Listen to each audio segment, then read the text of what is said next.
ছেলে স্কুলে চলে গেছে, আমার সমস্ত রান্নাবান্না কমপ্লিট হয়ে গেছে, টিফিন খাওয়া হয়ে গেছে।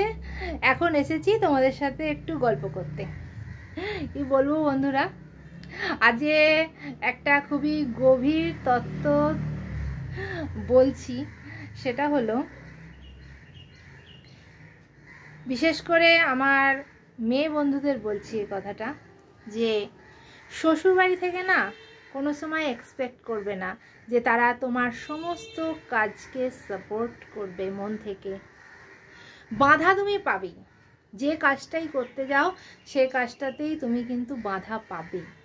তুমি যদি জীবনে সফল হও তাহলে তোমার শ্বশুরবাড়ির সবাই বলবেন যে আমরা সাপোর্ট করেছিলাম বলেই তুমি সফল হতে পেরেছো।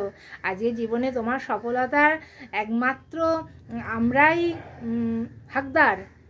আমরা তোমাকে সাপোর্ট করেছিলাম বলে তুমি জীবনে এগোতে পেরেছো। আর যদি তুমি জীবনে সফল হতে না পারো, কোনো কাজ করে তুমি যদি ব্যর্থতা পাও, তাহলে বলবে ওই তো সব সাপোর্টই তো পেয়েছিলে, কত কিছু তোমার জন্য করেছি, তাও সফল হতে পেরেছো? কিছুই তো পারোনি, ক্যাঁচকলা, তোমার দ্বারা কিচ্ছু হবে না। এটাই কিন্তু শ্বশুরবাড়ি থেকে সব সময় সব মেয়েরাই শুনে থাকে। হ্যাঁ, কিছু মেয়ে লাকি হয় যাদের স্বামী বলো শ্বশুরবাড়ির সবাই বলো তাকে সাপোর্ট করে থাকে, কিন্তু সব মেয়ের কপালে কিন্তু সেটা জোটে না। ভেবো না যে আমি তোমাদেরকে জ্ঞান দিচ্ছি, একদমই জ্ঞান দিচ্ছি না। এটা আমার নিজের জীবনের অভিজ্ঞতাটাই তোমাদের শেয়ার করলাম। সামান্য দেখো না, আমি চাকরি করতাম, ঠিক আছে, চাকরিও ছেড়ে দিয়েছি, ঠিক আছে, ইউটিউব করছি। চাকরি কেন ছেড়েছি সেটা আমি আগের ভিডিওতেই বলেছি, ঠিক আছে, আর এটাকে রিপিট করছি না। এখন ইউটিউব করছি, সফলতা পাইনি, তাতেও আমার বর তো সাপোর্ট করেই না ইউটিউবের জন্য, উল্টে সবসময় আমাকে ডিমোটিভেট করে। কিন্তু যদি আমি সফল হয়ে যাই তাহলে তো ভালো, বলবে বা দেখো আমরা কত সাপোর্ট করেছি সেই জন্যেই তুমি আজকে এগোতে পেরেছো।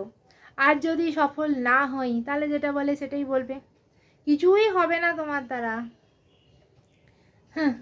কিছুই পারো না। হয়তো ইউটিউবে কত লোক কত কিছু করে ফেলছে, তাদের লাখ লাখ সাবস্ক্রাইবার্স হয়ে যাচ্ছে, আর তোমার কিছুই হচ্ছে না, ভিউয়ার্স হয় না, লাইক দেয় না কেউ, কমেন্ট করে না, এসবই বলবে।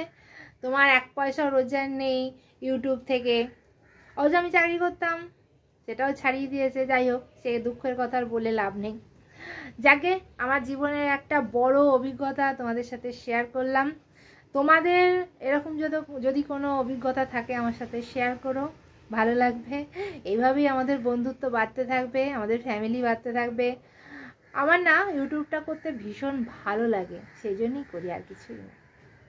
চলো এবারে স্নান খাওয়া করে দুপুরবেলা আমি তো শুই না, ওই মোবাইল দেখবো, ইউটিউব দেখবো, ভিডিও দেখবো, এই সমস্ত করবো। নিজের ভিডিওগুলো করব, চিন্তা করব যে কিভাবে আরও ভিডিও করলে দর্শকদের ভালো লাগে।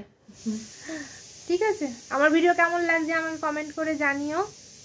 চলো স্নান খাওয়া করে নিই।